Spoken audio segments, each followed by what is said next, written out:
करेंगे news blast खबरों की। कैबिनेट में और नए जिलों का आएगा प्रस्ताव। राजस्व मंत्री रामलाल जाट ने की है आज मुख्यमंत्री अशोक गहलोत से मांग। कहा है कि प्रशासनिक दृष्टि से अभी और जिले बनने चाहिए। तो सीएम अशोक गहलोत ने कहा आप कैबिनेट में प्रस्ताव लेकर आए। लालचंद कटारिया व डॉक्टर महेश जोशी से भी चर्चा कर लें, उसके बाद इस प्रस्ताव पर आगे देखते हैं। सीएम गहलोत ने कहा कि आपके हस्ताक्षर से ही नए जिले बनेंगे। तो राजस्व मंत्री ने कहा हम तो निमित्त मात्र हैं, लेकिन आज की इस चर्चा ने ज्यादा जिलों की राह दिखा दी है।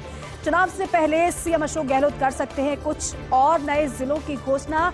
आज जिस तरीके से चर्चा हुई है उससे तो यही पता चल रहा है कि जो हाल ही में मुख्यमंत्री की तरफ से नए जिले बनाने की घोषणा की गई थी वहीं तक ही अभी काफी नहीं है, बल्कि आगे आने वाले दिनों में हम देख सकते हैं कि नए जिलों को लेकर भी प्रस्ताव आ जाएं। राजस्व मंत्री रामलाल जाट ने आज सीएम अशोक गहलोत से ये मांग कर दी और कहा कि प्रशासनिक दृष्टि से अभी और जिले बनने चाहिए। तो सीएम अशोक गहलोत ने कह दिया कि आप कैबिनेट में इसको लेकर अगर आप चाहते हैं कि और नए जिले बनने चाहिए तो इसको लेकर आप प्रस्ताव लेकर आएं।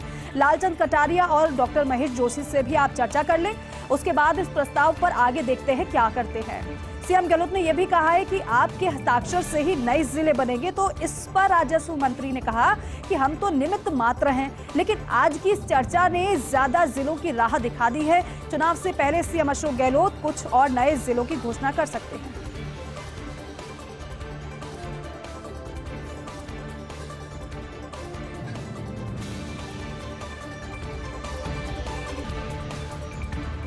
में संस्कृत शिक्षा को बढ़ावा देने की कवायद है। 20 राजकीय शास्त्रीय संस्कृत महाविद्यालयों में होगा 200 पदों का सृजन और बजट घोषणाओं की क्रियान्विति की दिशा में गहलोत सरकार ने मंजूरी दी है। प्रत्येक संस्कृत महाविद्यालय के लिए प्राचार्य शास्त्री का 1 पद, सहायक आचार्य के 5 पद, पुस्तकालयाध्यक्ष, शारीरिक प्रशिक्षक, अनुदेशक, कनिष्ठ सहायक और चतुर्थ श्रेणी कर्मचारी का 1-1 पद।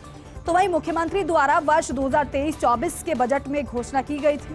राजकीय शास्त्री संस्कृत महाविद्यालय बूंदी, बारां, करौली, सिवाड़ा, चौहान और साथ ही साथ जैसलमेर, बाड़मेर, श्रीगंगानगर, रटलाई, साबुवाना, टिब्बी, मारवाड़, मुंडवा, हमीरगढ़, नारेडा, जोजावर, कारुंडा, मांडल, रायसिंहपुरा, डीडवाना, गलोद, सिरोही, प्रतापगढ़ के कॉलेजों में पदों का सृजन किया जाएगा।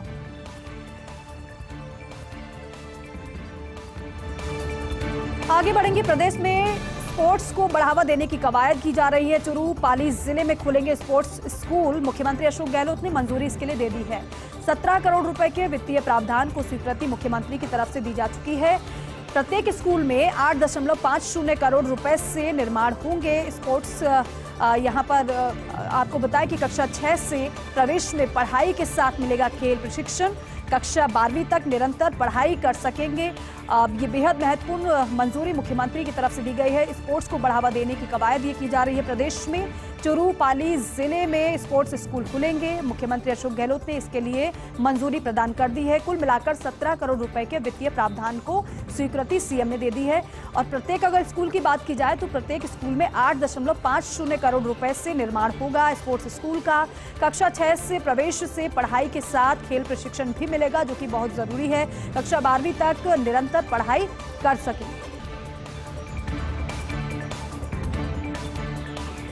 प्रदेश में कांग्रेस सरकार के खिलाफ भाजपा का नया नारा अब सामने आ चुका है। बीजेपी अध्यक्ष जेपी नड्डा ने लॉन्च किया है नहीं सहेगा राजस्थान। आज ही इसकी शुरुआत जेपी नड्डा ने कर दी है और आज लॉन्चिंग कार्यक्रम को संबोधित करते हुए जेपी नड्डा ने कहा है कि गरीबों की पॉकेट का हिस्सा सरकार मारती है। रोजाना भ्रष्टाचार के रिकॉर्ड सरकार बना रही है। लूट अत्याचार वाली सरकार है, कुशासन वाली सरकार है। ये गंभीर आरोप कांग्रेस सरकार पर जेपी नड्डा ने आज लगाए हैं। नवंबर में बाहर का रास्ता दिखाएं इस सरकार को। महिला, बच्चे, आदिवासियों सभी तबकों पर अत्याचार हुआ है। हमने तय किया है कि अभियान के जरिए 2 करोड़ लोगों तक पहुंचेंगे।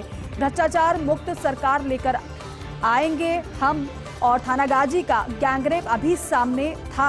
अलवर आलापुरा में मजहबी सिख बच्ची का गैंगरेप हुआ, बाद में मर्डर हुआ। खाजूवाला में पुलिस वाले ने ही दलित बच्ची के दुष्कर्म को अंजाम दिया। दलित बच्ची के साथ मुझे ऐसा बोलने में भी शर्म आती है। करौली की दलित बालिका के साथ हुए मामले में भी साधा निशाना जेपी नड्डा ने और कहा कि संस्कृति भाईचारे का राजस्थान में अब महिला उत्पीड़न चरम पर है। जयपुर बम ब्लास्ट केस के आरोपियों के बरी होने पर भी जेपी नड्डा ने निशाना साधा। आप देखिए कि लोकल मुद्दों को जेपी नड्डा ने उठाया है और लोकल मुद्दों के बाद फिर नेशनल मुद्दों की बात भी उन्होंने की। लेकिन लोकल मुद्दों को उठाकर उन्होंने कहा कि 19,500 किसानों की जमीन कुर्क का काम किया गया है मौजूदा सरकार में। पाकिस्तान से आए शरणार्थियों के घर उजाड़ने का और रोहिंग्या को बसाने का काम हुआ है। पीएम मोदी पहले पीएम हैं जिन्हें दूसरे देशों ने सर्वाधिक संख्या में सर्वोच्च सम्मान से नवाजा गया है। पीएम की गरीब कल्याण अन्न योजना समेत अन्य योजनाओं की उपलब्धियों को भी इस दौरान जेपी नड्डा ने गिनाया और कहा कि भारत की अर्थव्यवस्था ब्रिटेन को पछाड़कर 5वें नंबर की बनी है। 2024 फतह को लेकर भाजपा का आत्मविश्वास नजर आ रहा है। जानकार सूत्रों के हवाले से खबर है, वो आपको बता रहे हैं। उत्तर प्रदेश में विपक्ष एकजुट नहीं है। बिहार में जेडीयू के नेताओं में बेचैनी है। तमिलनाडु में द्रमुक और तेलंगाना में बीआरएस में कलह बढ़ती जा रही है। शिवसेना के बाद राकांपा में टूट है। ये सब विपक्षी एकजुटता में रुकावट है। कागज पर मजबूत दिखता है गठबंधन, लेकिन भीतर की अगर बात की जाए तो भीतर से वो कमजोर है। और कमजोरी किस तरह से है वो समय समय पर आप देखते हैं। आम आदमी पार्टी से ऐसी खटास की वो गठबंधन में फिट नहीं है। जेपी नड्डा कहते हैं कि परिवारवाद के मुद्दे पर एकजुट विपक्ष ये हो रहा है, चाहे फिर वो कांग्रेस हो, शरद पवार, लालू, स्टालिन हो या ममता। वे सभी अपने वंशवादी उत्तराधिकारियों को बचाने में जुटे हैं और इसीलिए ये सभी साथ आ रहे हैं। और ये जो साथ है ज्यादा दिन का नहीं रहेगा। वे अपने आंतरिक विरोधाभासों के कारण नाकाम हो जाएंगे। और देखिए, चुनाव जीतने के लिए भाजपा का 6 प्रमुख रणनीतियों पर जोर है। वो 6 प्रमुख रणनीतियां क्या हैं वो आपको बताते हैं। दरअसल पहले ही रणनीति ये है कि विपक्ष को केंद्र और राज्य दोनों जगह भ्रष्ट घोषित करना है। ये पहली रणनीति भारतीय जनता पार्टी की है। दूसरी है विकास मोदी सरकार की पिछले 9 वर्षों की उपलब्धियां लोगों तक पहुंचाना है। तीसरी है 2019 जैसा अति राष्ट्रवाद, समान नागरिक संहिता का प्रचार। चौथा, हिंदुत्व 2024 में अयोध्या में राम मंदिर के पहले चरण का उद्घाटन। 5वां, सबसे महत्वपूर्ण, खुद पीएम मोदी और उनकी भारी लोकप्रियता। छठा, जनता से देश को विकसित भारत की दिशा में ले जाने का वादा। इन 6 मुद्दों पर केंद्रित होगा भाजपा का 2024 का चुनाव अभियान। इंडिया टुडे में भाजपा अध्यक्ष जेपी नड्डा का इंटरव्यू है और आपको बताएं कि इस दौरान क्या कुछ कहा गया है। अब देश प्रधानमंत्री के हाथों में सुरक्षित महसूस करता है। अर्थव्यवस्था $5 ट्रिलियन की तरफ है, जिसकी पहले बात की थी। अब हम भारत को अमृत काल में विकसित देश बनते हुए देख रहे हैं। सभी मोर्चों पर गति बढ़नी चाहिए, चाहे वो अर्थव्यवस्था हो, रक्षा हो या भारत के अंतर्राष्ट्रीय हित हो। एक विकसित भारत का लक्ष्य सीमांत वर्गों का सशक्तिकरण जरूरी है और इसके लिए जनादेश की जरूरत है और हम मानते हैं कि लोग हमें वो देने के लिए तैयार है। गुजरात के सीएम भूपेंद्र पटेल से मिले हैं मोहम्मद अल हुसैनी। यूएई के वित्त मंत्री मोहम्मद अल हुसैनी ने मुलाकात की है। गांधीनगर में इंफ्रास्ट्रक्चर इन्वेस्टर्स डायलॉग में ये मुलाकात हुई है। ये बेहद अहम मुलाकात हुई है। सीएम भूपेंद्र पटेल ने गिफ्ट सिटी निवेश केंद्र धोलेरा की जानकारी दी। नवीनीकरण ऊर्जा, हरित हाइड्रोजन पर विकास कार्य बताए उनको। गुजरात की हरित विकास नीति से भी अवगत कराया है। द्विपक्षीय सहयोग को मजबूत करने के तरीकों पर चर्चा की गई है। इस दौरान अल हुसैनी को वाइब्रेंट गुजरात 2024 का न्योता भी मुख्यमंत्री की तरफ से दिया गया है। महाराष्ट्र के पवार परिवार में 60 वर्ष बाद राजनीतिक विभाजन हुआ है। गोविंदराव शारदाबाई के 11 बच्चों में सबसे बड़े थे वसंतराव पवार। इनमें 8वें नंबर के थे शरद पवार। राजनीति में पूरा परिवार था। 1960 में बारामती लोकसभा उपचुनाव में उम्मीदवार थे वसंतराव। शेतकरी कामगार पक्ष और संयुक्त महाराष्ट्र समिति के उम्मीदवार। महाराष्ट्र राज्य के पुनर्गठन के बाद ये था पहला लोकसभा उपचुनाव। मुंबई के राजधानी घोषित होने के बाद पहला लोकसभा उपचुनाव। उस समय कांग्रेस से जुड़े शरद पवार ने भाई के खिलाफ प्रचार किया था। वसंतराव चुनाव हार गए। कांग्रेस में बढ़ गई शरद पवार की पूछ परख। फिर इससे 1967 की अगर बात की जाए तो 1967 में मुख्यमंत्री यशवंतराव चव्हाण की नजरों में शरद पवार आ गए थे। बारामती से विधायक बनने के बाद कभी पीछे मुड़कर उन्होंने नहीं देखा। उसके बाद से अब तक शरद पवार के साथ एकजुट था पूरा परिवार। लेकिन 60 वर्ष बाद वसंतराव से छोटे अनंतराव के पुत्र अजीत पवार की बगावत देखने को मिली। वो बीते दिनों आपने देखी, अजीत पवार ने पहली बार पकड़ा चाचा शरद पवार से अलग रास्ता। और देखिए, महाराष्ट्र की हालत को लेकर राज ठाकरे का हस्ताक्षर अभियान सामने आया है।